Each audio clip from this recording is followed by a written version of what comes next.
Charlie Puth is in the house. Yes, he is. Hi, Charlie. Hello. How are you? I'm good. How are you? I feel like I was here not too long ago. Yeah, well, we were here for Light Switch. You came Yes. to introduce that to the world. Yes. And now the album Charlie is here for the world. Dun, dun, dun, dun. Wow. Congratulations. Thank you, Simon. Third studio album, self-titled. Why self-titled for the third album? It's the most personal work of mine to date, and it is a lot of feelings that I never thought I kind of pushed all these thoughts under the rug and never really addressed them in my music. So for me, it's significant to call it my most personal work to date. So was it the pandemic? Was it the time alone that caused these thoughts, or? It definitely had something to do with it. A lot of self-realization of who I was as a person. Therapy works for people, and maybe it'll work for me someday. Right now, it really doesn't.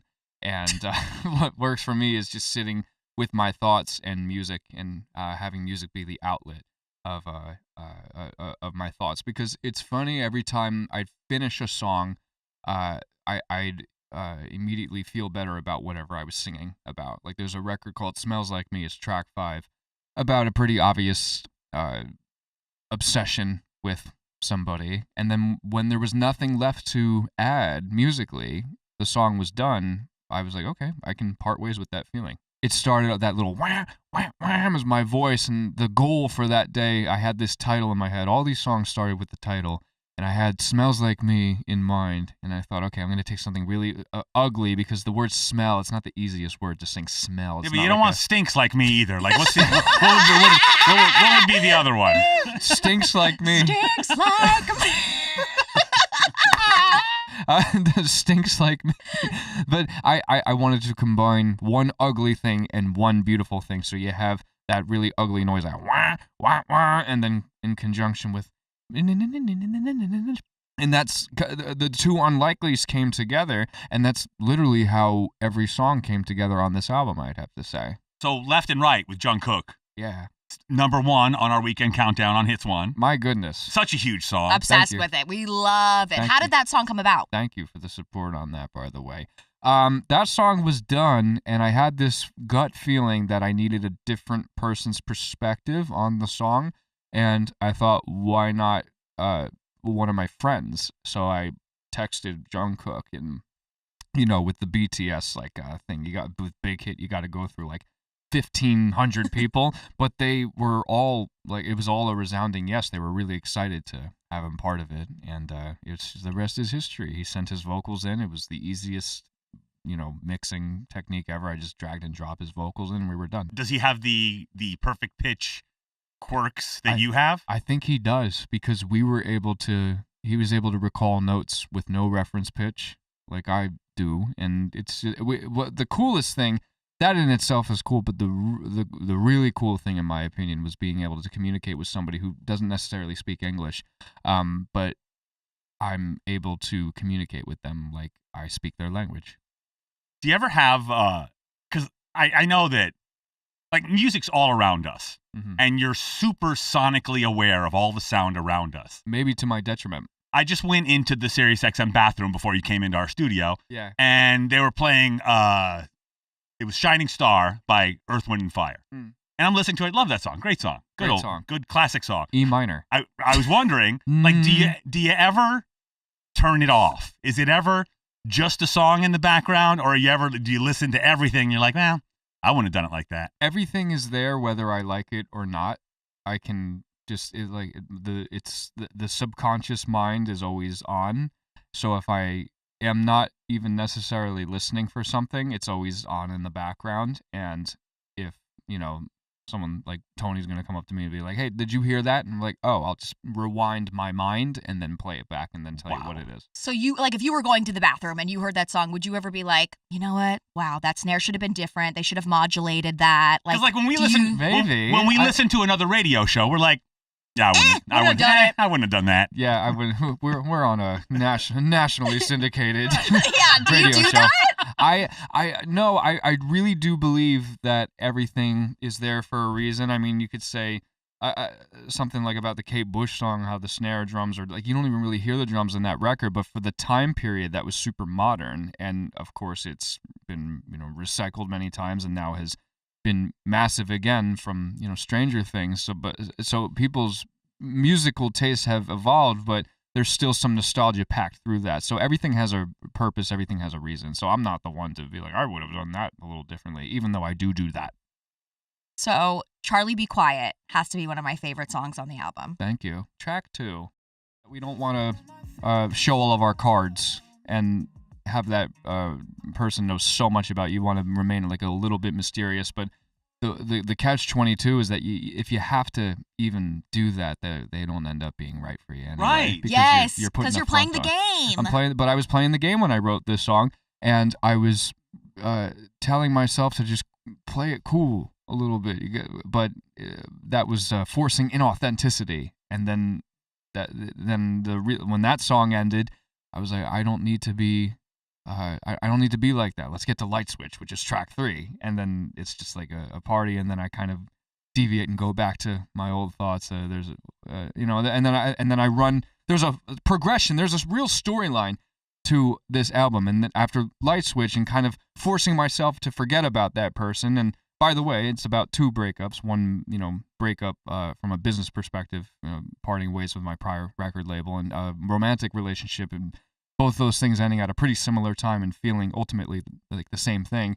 First time for everything, going out and experiencing things that I had never experienced before. Was that really hard? It was when both. I mean, those are like. Oh yeah. When people go through a breakup, that's massive. You're going through something where these people were nurturing you, they were your label, and a breakup all at once. Like, were you okay? Yeah, well, I made this album, so I ended up being just fine. But it's different than a girl also because, there was another girlfriend the next day waiting for you. I don't even know about it. What's funny is that there wasn't. It was really me in the studio just reflecting on maybe 5-6 years ago there would have been, but for me it was really about just honing in on my craft and like That's Hilarious was the first song to come about from this album, and realizing that I was in a pretty bitter state of mind, and I wasn't addressing it, and it was like a silent heartburn eating me alive, but I wasn't addressing it, so I addressed it. And once I was finished with that song, I was like, okay, I can move on from being bitter. Now it's time to go experience new things.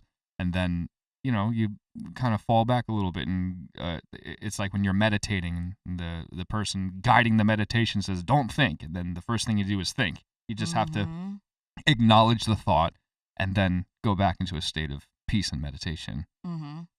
That was done 12 times on this song, on this record, rather. So we do this with all Charlie Puth music now. You've created this whole phenomenon on TikTok where we all know all the parts and everything. Sure. What are some parts and some song pieces that we need to listen for on this album? Maybe something not super obvious, but since we've played it before, Smells Like Me, there's on the hi-hats, I appropriately did a little... Your nose? Little nose breathing in and out, because it actually so a hi-hat is but if you put the little on top of it, and it sounds super cool with the noise gate on this microphone. We do have great microphones. Yeah. We do have great microphones. It elongates the hi-hat, so instead of it being you do. So any accidental boogies happen in the recording process? Maybe on this microphone in particular, but consider it a gift. I should sell that. Oh my God, imagine how much money we could make. Yeah, probably $2. It was really special over the summer to experience your sister's wedding with you, to be there. How fun was that? We had the best time, and it was really sweet to see how emotional you got when she walked down the aisle. Right. Well, it's full circle. Here I am in a church playing the organ, and I used to, go to church with my siblings, and I used to play the organ, and there I'm watching my sister walk down the aisle playing the organ. And it's like a moment of like, wow, we're grown up. Do you think about marriage and kids now? Definitely. I definitely do. I actually feel, I used to think that would slow my musical creativity down, on all honesty, and now that couldn't be further from the truth. I think that could actually... and enhance my creativity, just that sense of comfort, knowing that there's a companion, someone to go home to, and show my weird music too. That's so nice. Look at you all grown, Charlie. I know. I feel more grown even from when we last spoke in person around the light switch time. I feel it. Can we talk about your thirst traps? Oh boy, yeah. And then there's the half-naked pictures. He's I love so grown up, yet half-naked on Instagram. I love my body, clearly. Yes! We are so body positive here. I also love being naked. It's comfortable. It's thrilling for me. It's kind of like the same feeling you get when you get a massage, and nothing's gonna happen if you don't. But it could. We're in the neighborhood of happening. But it's as long as it's in the theoretical neighborhood of like I'm walking around. I walk around my house completely naked. I very rarely wear clothes when I know that I'm home alone. But there are workers that sometimes are fixing a pipe because I have an old house and it breaks a lot. And then you too. And then you're there with the pipes too. And Jesus. all of that. And I'm just walking around. Maybe someone's. I don't know. I get a weird. I don't know why I'm talking about this right now. I get a weird thrill. I get it. I feel like you've become more comfortable with yourself in the last year, whether it's like you on your Instagram showing your abs or like the booty picture. I loved that one with on the swing. That was like iconic looking. Well, thanks. I was just more like it was a very hot day, I think. And I don't know. I just it's very freeing. I appreciate it. Yeah, thank you. Well, you've done it. I mean, the butt has been fully out. Yeah. The abs have been out. Yeah. Now, I mean, the next step is full frontal nudity. Yeah, sure. I don't think so, but I think maybe I'm thinking about like what the next. Even though this album literally just came out, I'm not me thinking about what the next one's gonna sound like. But I definitely don't think I'm gonna wait like 4 years for it. Please, we missed you too much. Yeah. I mean, turbulent time. I left my record label, went back to the old one. In the most unusual move ever, and experienced a lot of first time things. That's why there's a song called "There's a First Time for Everything." So John Legend was just in our studio a couple days ago. Yeah, had very nice things to say about you. I love. Well, he's John such a lovely guy, right? And such a great musician. What was that session like? It was so fun. Well, him and Ryan together is like a sight to behold because both of them are super high energy. They both talk a lot, and they're both friends, and they live really close to each other. So when they get together, you just have to like get them to stop talking so we can work on the song. Yeah. But they're fun to be around. John's all and calm. it was, it's just a lot of talent in the room. Are you like really talkative in your sessions? And he's like, Charlie. Is that where Charlie Be Quiet comes from? Charlie Be Quiet, yeah, telling myself to shut up. Maybe John wrote that. I get when we get something good going, I get really excited. But I'm pretty reserved at first, and then once you open me up, then You're so fun. I'm fun. Like at the wedding. Oh no, you're a blast. My favorite moments that I've shared with you are probably like nights we've had Taco Bell. Oh. Like gone all in. What's your Taco Bell order? Everything. The menu. That's it. Or Chick-fil-A. Or Chick-fil-A. The building. the brick in the building. Eating everything associated. Yeah, Simon and I have had Taco Bell nights. You and I have not. Not yet. Not yet, but maybe. I'm ready. Add that to the cal. Yeah. Speaking of John Legend, you're going to be on The Voice. Yeah, that's right. I'm on, I got the call from Camila. Little bit of a last minute situation, a little bit of like a switch up, but it was I'm very happy that they gave me that call because I just happened to be in town doing nothing that day. What do you look for when you're mentoring someone? Somebody that knows exactly what they want. I look for the same thing in a singer on the stage as I do for a singer inside the studio. A singer that's not trying to. You can have inspiration, but you shouldn't try and be like anybody else. You don't have to. You also don't have to have the most perfect voice, in my opinion, which is a bit of a juxtaposition because it's literally called The Voice. But I don't know if there was this preconceived notion in the early 2000s, like on other shows like American Idol, like you had to have an immaculate voice. So that's not really true at all. Like, I certainly don't have an immaculate voice, and I am pitchy sometimes when I sing live, but it's about translating to your audience in a musical way. That's the most important thing that I look for on the show that is called The Voice. And like having that unique tone, like that can be sometimes so much more interesting than having a voice that hits every key and note and. I actually prefer voices that don't hit every T and every note because it's not the most relatable thing for someone who can't do that. You want, even Demi Lovato, for example, they can hit every single a note under the sun, but I choose to just lay back and just. This Skyscraper is my favorite song ever, and there's no super vocal acrobatic moves in that song either. Out of young artists right now that are up and coming, who's someone that you respect?